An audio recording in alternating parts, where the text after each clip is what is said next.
नमस्कार, आप देख रहे हैं न्यूज फॉर नेशन और मैं हूं प्रियदर्शन।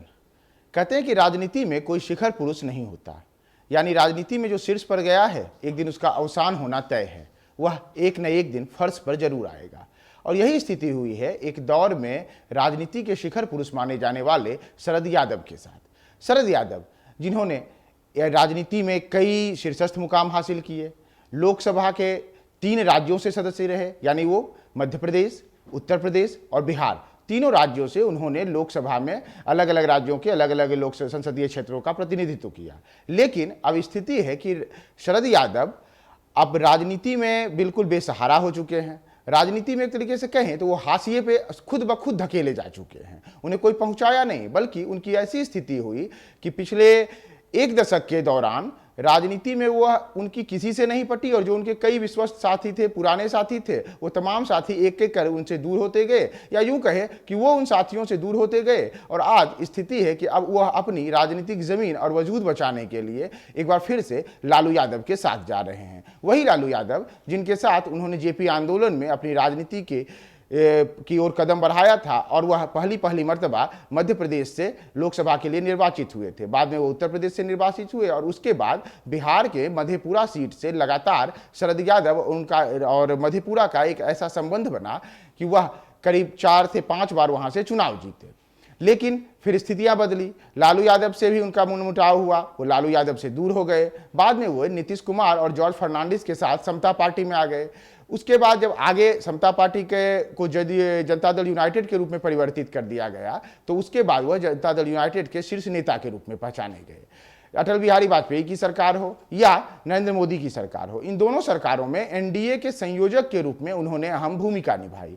लेकिन फिर से जब 2014 का लोकसभा चुनाव हुआ और उस चुनाव के समय नीतीश कुमार और नरेंद्र मोदी के बीच की तलखियां बढ़ी, दूरियां बढ़ी, तो उस समय एक बार फिर से शरद यादव ने नीतीश कुमार का साथ छोड़ा और स्थिति रही कि नीतीश कुमार से अलग होकर के वह अपनी एक अलग राह बना लिए। उस दौरान उन्होंने लोकतांत्रिक जनता दल नाम के एक राजनीतिक दल का गठन किया। लेकिन न तो 2014 के चुनाव में, न 2015 के बिहार विधानसभा के चुनाव में, न 2019 के लोकसभा चुनाव में, न 2020 के बिहार विधानसभा चुनाव में, किसी भी चुनाव में शरद यादव का जो दल है लोकतांत्रिक जनता दल, इसे कोई बड़ी सफलता नहीं मिली। स्थिति यहां तक हो गई कि जब नीतीश कुमार और शरद यादव के बीच में दूरियां बढ़ी, तो जब राज्यसभा के उस समय वो सदस्य थे शरद यादव, तो उनसे राज्यसभा के भी सदस्यता जनता दल यूनाइटेड ने वापस ले ली और फिर वह दिल्ली में मारे मारे भटकने लगे। यानी उनके कोई राजनीतिक वजूद नहीं रहा, वो किसी दल से जुड़े हुए नहीं रहे। जो उनका अपना दल है, उनकी कोई ऐसी स्थिति नहीं रही लोकतांत्रिक जनता दल की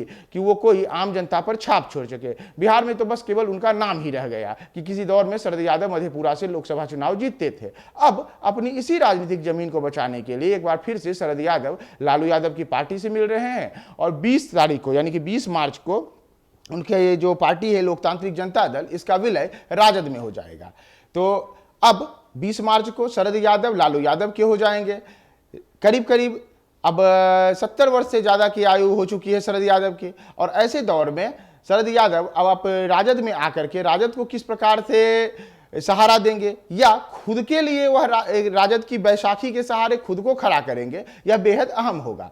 पिछले दिनों उनका वीडियो आया था, उस वीडियो में शरद यादव बता रहे थे कि अपनी दर्द बयां कर रहे थे कि दिल्ली में तो अब मेरे पास रहने के लिए मकान भी नहीं है, मैं दर दर भटक रहा हूं, मेरे पास कोई ऐसी राजनीतिक स्थिति नहीं रह गई है कि मुझे कोई बहुत ज्यादा पूछ हो राजनीति में। तो अब अपनी राजनीतिक जमीन बचाने, अपनी पहचान बनाने और 70 के दशक में, यानी कि अब जो आयु का उनका जो अभी कहें कि 80वां दशक 8वां दशक चल रहा है, उस दौर में अपनी पहचान बनाने और बचाने के लिए एक बार फिर से वो लालू यादव के साथ आए हैं। तो जिस लालू यादव के साथ मिलकर के उन्होंने राजनीति शुरू की, फिर उनके प्रबल और कट्टर विरोधी बने, एक बार फिर से उसी लालू यादव के साथ होकर के अब एक बार फिर से वो अपनी राजनीति को बचाने के लिए आए हैं। देखते रहिए हमारे साथ न्यूज फॉर नेशन।